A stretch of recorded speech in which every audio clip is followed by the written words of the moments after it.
मसीह यीशु के अजीम और कादर नाम में आप सब life in God YouTube channel देखने वालों की सलामती चाहता हूँ।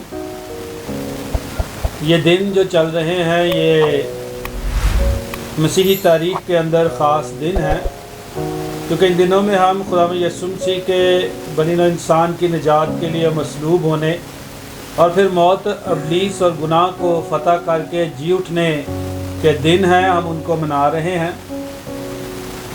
तो आज बड़ा बाबरकत मौका है हमारे लिए, क्योंकि खुदा के दो ज़बरदस्त सूरमा खादम जिनका तल्लक KOG चर्च के साथ है, आज हमारे साथ हैं, जिनके साथ मिलकर हम खुदा यीशु मसीह की मसलूबियत और उसके जी उठने के तल्लक से कुछ बातें डिस्कस करेंगे, ताकि बहुत सारे सवालात जो लोगों के ज़हन में होते हैं उनके जवाब उन्हें मिल सके। तो मैं अपनी तरफ से, अपनी सारी लाइफ इन गॉड चैनल की टीम की तरफ से पास्टर आफ्ताब शमीम को, जो KOG चर्च इत्फाक की ब्रांच है, उसके पास्टर इंचार्ज हैं, और पास्टर आसिफ रफ़ीक को, जो यूनाबाद KOG चर्च की ब्रांच है, उसके पास्टर इंचार्ज हैं, अपने इस प्रोग्राम में वेलकम करता हूँ। और मैं शुक्रगुज़ार हूँ कि आपने टाइम दिया है ताकि हम मिलकर खुदा के कलाम की कुछ सच्चाइयों पर गौर कर सकें। तो मैं पास्टर आफ्ताब शमीम से ये एक छोटी सी बात जानना चाहता हूँ कि वो इस खुदा यीशु मसीह की मसलूबियत को और उसके जी उठने को कलाम मुक़द्दस की रोशनी में किस तरह से देखते हैं। खुदा उनका बेहद शुक्र है इस चैनल के लिए, लाइफ इन गॉड, कि हमारी ज़िंदगी खुदा के अंदर है, खुशीदा है, और इस बात के लिए हम खुदा का बेहद शुक्रिया अदा करते हैं। पास्टर सिरिल जैकब उनकी सारी टीम के लिए मैं खुदा का बेहद शुक्रिया अदा करता हूँ। उस चैनल के लिए दुआ भी करता हूँ, ये चैनल दिन दुगनी और रात चौगुनी तरक्की करते चला जाए। तो याद रखें, यीशु मसीह की मसलूबियत जो है मसीही ज़िंदगी की जान है। मसीह खुदा हुआ, दफन हुआ और फिर तीसरे दिन मुर्दों में से जी उठा, और सलीब हमें एक मैसेज देती है। सलीब का पैगाम हलाक होने वालों के नज़दीक तो बेवकूफ़ी है, मगर हम नजात पाने वालों के लिए खुदा की कुदरत है। तो क्रॉस जो है ना हमें मैसेज देती है, उसका हर एक हिस्सा, जैसे यीशु मसीह को कील लगे, हमें लगने थे हमारे गुनाहों की वजह से, फिर कांटों का ताज पहनाया गया और हमें पहनाया जाना था, और 9-9 इंच के कील लगे और यीशु मसीह के कोड़े लगे, उसका सारा बदन छलनी हो गया। ये सज़ा हमें मिल रही थी, लेकिन यीशु मसीह जो है ये सज़ा हमारे लिए ले गया, और मौत, बल्कि सलीबी मौत हमारे लिए गवारा की, ताकि हम आइंदा को गुनाह की गुलामी में न रहें, क्योंकि बग़ैर खून बहाए माफ़ी नहीं थी। तो यीशु मसीह के खून के वसीला से, उस बड़ी कुर्बानी के वसीला से हमें गुनाहों की मुकम्मल आज़ादी हासिल हो गई, और अब हम यीशु मसीह के खून के वसीला से बिल्कुल पाक हैं। और मसीह खुदा हुए, दफन हुए, फिर तीसरे दिन मुर्दों में से जी उठे, और अब वो मरने के नहीं, यीशु मसीह हमेशा हमेशा के लिए जिंदा है। उन्होंने मौत और कब्र पर फतह पाई और कहा, ऐ मौत तेरा डंक कर रहा है, मौत फतह का लुकमा हो गई। यीशु मसीह की मौत ने इस मौत को जिंदगी में बदल दिया। Hallelujah, hallelujah. इस बात के लिए हम खुदा का बेहद शुक्रिया अदा करते हैं। और अब हम कुलसियों की कलीसिया के साथ, जिस तरह पौलुस रसूल कहता है कि जब तुम मसीह के साथ जलाए गए हो तो आसमानी चीज़ों की तलाश में रहो, आसमानी चीज़ों की जस्तजू में रहो। अब हमारा लाइफस्टाइल दूसरे लोगों से डिफरेंट होना चाहिए, क्योंकि हम यीशु मसीह के खून से ख़रीदे हुए लोग हैं, और हमें हमारा देखने का अंदाज़, हमारे इस मुआशरे में रहने का अंदाज़, मियाँ बीवी का रहने का अंदाज़ जो है दूसरों से फ़र्क नज़र आना चाहिए। जैसा कि आपने सुना कि पास्टर आफ्ताब शमीम ये बता रहे हैं कि यीशु मर गया, दफन हुआ और फिर तीसरे दिन जी उठा, ताकि मेरी और आपके गुनाहों का कामल कफ़ारा हो जाए, हमें निजात मिल जाए। तो हम पास्टर आफ्ताब शमीम के बाद अब पास्टर आसिफ रफ़ीक की जानब चलते हैं, और उनसे भी हम यही सवाल उनके सामने रखते हैं कि यीशु मसीह की मसलूबियत और उसके जी उठने को किस निगाह से वो देखते हैं और कितना बनी नौ इंसान के लिए अहम समझते हैं। हालेलुया।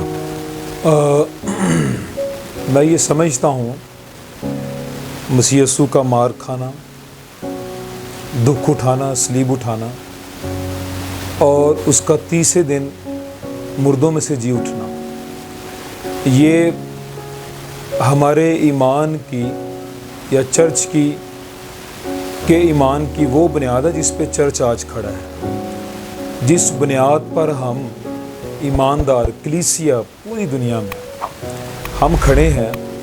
اس کا مار کھانا اور مصلوب ہونا، مردوں میں سے جی اٹھنا، عالمگیر کلیسیا ایمانداروں کی جو جماعت ہے، یہ ان کے ایمان کی وہ بنیاد ہے جس پر ہم ہیں، ہم کھڑے ہیں۔ اور سرل بھائی، یہ وہ بنیاد ہے جس کی تمام اطراف میں قومیں، دوسرے مذاہب لوگ جو ہیں وہ اس بنیاد کی مخالفت کرتے ہیں، کیونکہ یہ بنیاد ہے ہی بنیاد یہ ہے، اس کا مار کھانا لکھا، اسی کے مار کھانے سے تم نے شفا پائی۔ یہ بہت بڑا بھید ہے، یہ بہت اعلیٰ بات ہے۔ دنیا میں کبھی بھی کہیں بھی ایسا نہیں ہوا کہ مار کوئی کھائے اور شفا کوئی پائے، لیکن اس کے سینٹر میں جو چیز ہے وہ ہے ایمان لانے سے، اسی کے مار کھانے سے تم نے شفا پائی۔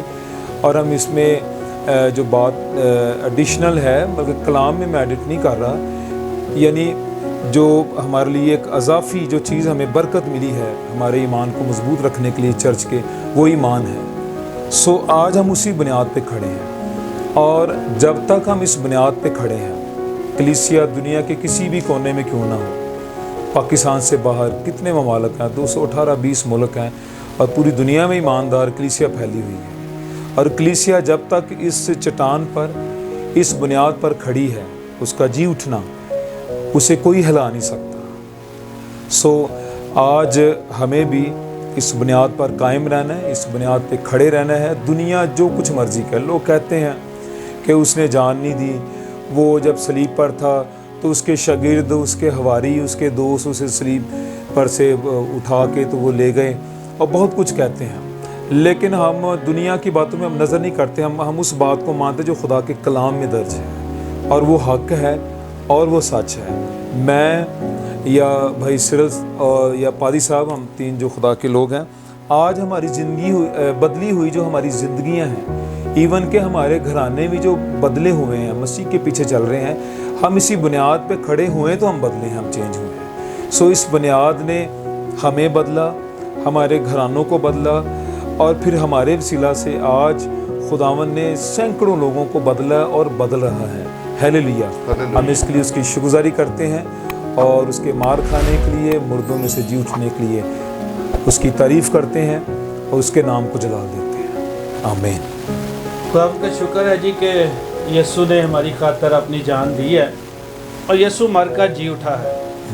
تو میں پاسٹر آفتاب شمیم کی طرف چلتے ہوئے ان سے یہ پوچھنا چاہتا ہوں کہ یسوع کا جی اٹھنا کتنا اہم ہے بنی نوع انسان کے لیے؟ یسوع کا جی اٹھنا بے حد ضروری ہے۔ یسوع مسیح ہوا، دفن ہوا، اور تیسرے دن مردوں میں سے جی اٹھا، جیسے کہ مسیح خداوند نے پہلے سے کہہ دیا تھا کہ وہ تیسرے دن مردوں میں سے جی اٹھے گا۔ اور یسوع مسیح کے جی اٹھنے سے مراد یہ ہے کہ اب اس نے موت اور قبر پر فتح پائی ہے، موت پر مکمل فتح حاصل ہو گئی ہے، موت کو زندگی میں بدل دی ہے۔ یہ سب سے بڑی فتح ہے، موت جو ہے فتح کا لقمہ ہو گئی۔ اور اس جی اٹھنے سے مراد یہ ہے کہ اگر یسوع مسیح نہیں مرنے کا تو کلیسیا بھی اس کے ساتھ زندہ ہو گئی ہے۔ آمین۔ ہاللویا! ہمیشہ ہمیشہ کے لیے۔ اور کلیسیا مرتی نہیں بلکہ سو جاتی ہے۔ خداوند یسوع مسیح کی پوشیدہ آمد ہوگی بادلوں پر، تو جو مسیح میں سو گئے ہیں، پہلا نرسنگا پھونکا جائے گا، اور ہوا وہ جی اٹھیں گے اور ہوا میں اڑ کر استقبال کریں گے، اور جو ہم زندہ باقی ہوں گے، ہمارے جسم بھی بدل جائیں گے، ہم بھی زندہ ہو کر ہوا میں اڑ کر اس کا استقبال کریں گے۔ آمین۔ یہ ہے اس کے جی اٹھنے سے مراد ہے کہ یسوع مسیح نے کے جی اٹھنے کی وجہ سے پرانے عہد نامہ کے جو لوگ تھے وہ بھی جی اٹھے، اور وہ خدا کے پاس ان کی روحیں چلی گئیں۔ یہ ہے اس کے جی اٹھنے سے۔ यही बात मैं पास्टर आसिफ रफ़ीक साहब के सामने भी रखना चाहता हूँ कि यीशु का जी उठना बनी नौ इंसान के लिए इतना अहम क्यों है? मैं ये समझता हूँ कि खुदा बाप के पास दूसरा और कोई हल नहीं था।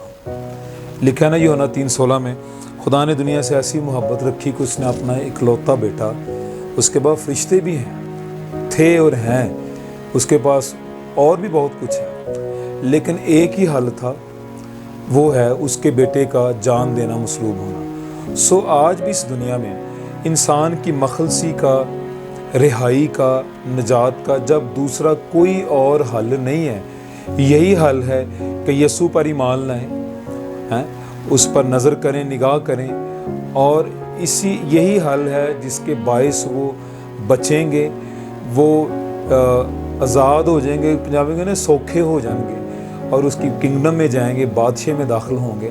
तो फिर मैं समझता हूँ कि जब इसका और कोई दूसरा हल नहीं है तो फिर यही बुनियाद है, यही अहम है कि लोग मसीह पर ईमान लाएं। आप जो मर्ज़ी कर लें, जितने मर्ज़ी आप चढ़ावे चढ़ा लें, सदक़े और चढ़ावे और नजराने, क्योंकि हमारे यहाँ पे ये आम है ये चीज़ें। लोग समझते हैं सदक़े उतारते हैं, कई हल ढूंढते हैं, कई जगहों पे जाते हैं, आज भी कुर्बानियाँ करते हैं। हम आपको अभी टाइम नहीं है बता सकते हैं, आज भी लोग जाते हैं, चढ़ावे चढ़ाते हैं। वो समझते शायद ये हल है, ये हल नहीं है। एक ही कुर्बानी, एक ही सदका, सब कुछ हमारे लिए सलीब पर आज से 2021 साल 22 साल पहले हो गया। सो दूसरा और कोई हल नहीं है। और इस तनाजुर में मैं यही कहूँगा कि इंसान जहाँ तक मर्ज़ी दौड़ लगा ले, जहाँ तक मर्ज़ी चला जाए, आना उसको यीशु के पास पड़ेगा, सलीब के पास आना पड़ेगा। हम खुदा बाप के बड़े शुक्रगुजार हैं क्योंकि उसने अपना इकलौता बेटा बनी नौ इंसान के लिए बख्श दिया। जैसा भाई आसिफ ने अभी रेफरेंस दिया है यूहन्ना की इंजील 3 बाब और उसकी 16वीं आयत, ताकि जो कोई उस पर ईमान लाए हलाक ना हो बल्कि हमेशा की ज़िंदगी पाए। क्योंकि खुदा अज़ली है, खुदा अबदी है, इसलिए खुदा चाहता है कि जो इंसान है वो भी उसके साथ रहें, अबदियत में भी उसके साथ रहें। इस ज़मीन का सफ़र हमने ख़त्म करना है। इसलिए जब यीशु मुर्दों में से जी उठा है तो अब मौत का कोई खौफ उस शख्स के पर नहीं है, उस शख्स को मौत से कोई डर नहीं लगता जो यीशु पर ईमान ले आता है। क्योंकि वो जानता है कि जब इस ज़मीन पर उसकी आँख बंद होगी तो अबदियत में उसकी आँख खुलेगी। जब ये ज़मीन का सफ़र ख़त्म होगा तो वो खुदा बाप, खुदा बेटे और खुदा रूल को उसके साथ और मुक़द्दसीन के साथ अबदियत में, अबदी ज़िंदगी में दाखिल हो जाएगा, हमेशा की ज़िंदगी में दाखिल हो जाएगा। इसलिए जब यीशु मर कर जी उठा है तो उन सब के पास जो मसीह पर ईमान लाते हैं ज़िंदगी की उम्मीद है। आप सब के लिए भी जो हमारा YouTube channel life in God देखते हैं, ये एक समझने की बात है कि यीशु मुर्दों में से जी उठा है। क्योंकि यीशु मुर्दों में से जी उठा है इसलिए हमारी भी जब आंख बंद होगी हम भी जी उठेंगे। आज के वक्त के लिए, दोनों खादमीन के वक्त के लिए हम खुदा बाप का शुक्र करते हैं और आपको ये भी बताते हैं कि आने वाले दिनों में हम इन दोनों को भी, पास्टर साहबान को भी और बहुत सारे और लोगों को लेंगे और कलाम की और बहुत सारी बातों पर इसी तरह मुख्तसर डिस्कशन करते रहेंगे। खुदा आप सबको बरकत दे। आमीन।